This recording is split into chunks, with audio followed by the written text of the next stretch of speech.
దేశవ్యాప్తంగా election commission rules ఒక రకంగా ఆంధ్రప్రదేశ్లో మరో రకంగా ఉన్నాయని పోతిరెడ్డి నాగార్జున రెడ్డి అన్నారు.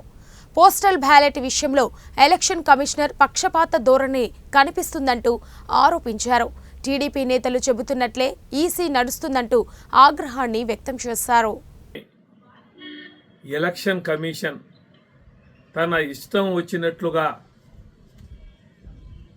మార్పులు చేస్తూ ఉంది, తెలుగుదేశం పార్టీకి అనుకూలంగా వ్యవహరిస్తుందని చెప్పేసి ఈరోజు సామాన్యులు కూడా అర్థమవుతూ ఉంది.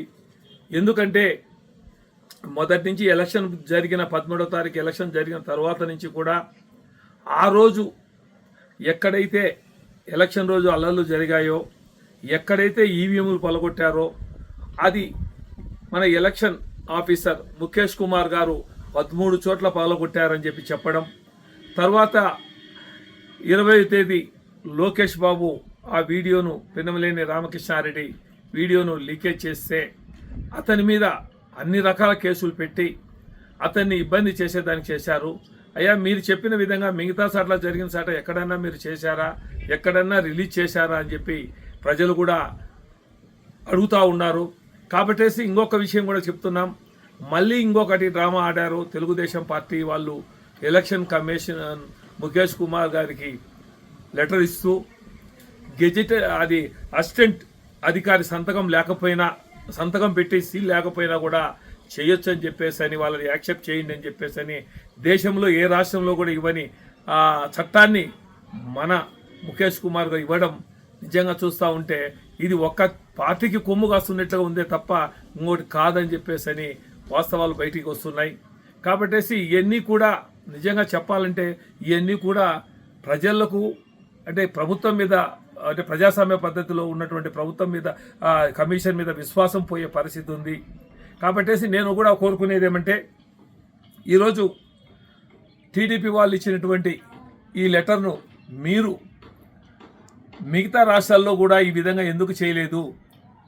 అసిస్టెంట్ ఆఫీసర్ సంతకం ఉంటే చాలు, సీల్ లేకపోయినా పర్వాలేదు, కింద ఆయన అసిస్టెంట్ అతని పోస్ట్ ఏంటి అని చెప్పేసి రాయకపోయినా పర్వాలేదు అని చెప్పేసి సపరేట్గా ఇవ్వడం అనేది నిజంగా చెప్పాలంటే, ఎందుకంటే దీనికి కూడా చాలా అనుమానాలు వస్తున్నాయి. టీడీపీ వాళ్ళు ఈ విధంగా అంటే అధికారులు కూడా దొంగోట్లు వేయించారా అని చెప్పేసి దానికి కూడా అనుమానాలు వస్తున్నాయి. కాబట్టేసి దేశవ్యాప్తంగా ఏ విధమైన చట్టం ఉందో ఆ చట్టాన్నే మీరు ఇక్కడ అమలు చేయండి ఆంధ్రప్రదేశ్లో అని చెప్పేసి కూడా మేము కోరుతున్నాం.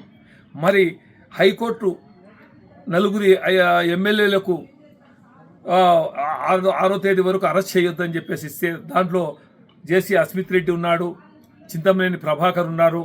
మళ్ళీ కేవలం రామకృష్ణారెడ్డి గారి మీదనే మళ్ళీ ఆయన కోర్టుకు పోయే విధంగా మళ్ళీ ఆయన్ను ఎస్పీ ఎదురుగా రోజు సంతకం పెట్టే విధంగా ఇవన్నీ చేస్తూ ఉంటే పోలీసులు కూడా నిజంగా చెప్పాలంటే సక్రమంగా పని చేయలేదు, నిష్పక్షపాతంగా పని చేయలేదు అనేది ఒక అనుమానాలు బయటపడుతూ ఉన్నాయి.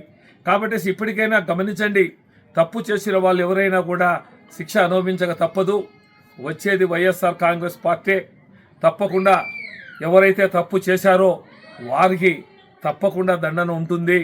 కాబట్టేసి రేపు 4వ తారీఖున జరగబోయే ఎలక్షన్లో ఖచ్చితంగా వైఎస్ఆర్ పార్టీ ఘన విజయాన్ని సాధిస్తుందని మళ్ళీ చెప్తున్నాం. అయ్యా, ఇప్పుడు మీరు చెప్పినటువంటి ఆ రూల్ను తీసిపారేయండి. మామూలుగా దేశవ్యాప్తంగా ఏ విధమైనటువంటి రూల్ ఉందో దాన్నే పాటించండి ముఖేష్ కుమార్ గారికి అని మేము విన్నవించుకుంటున్నాం.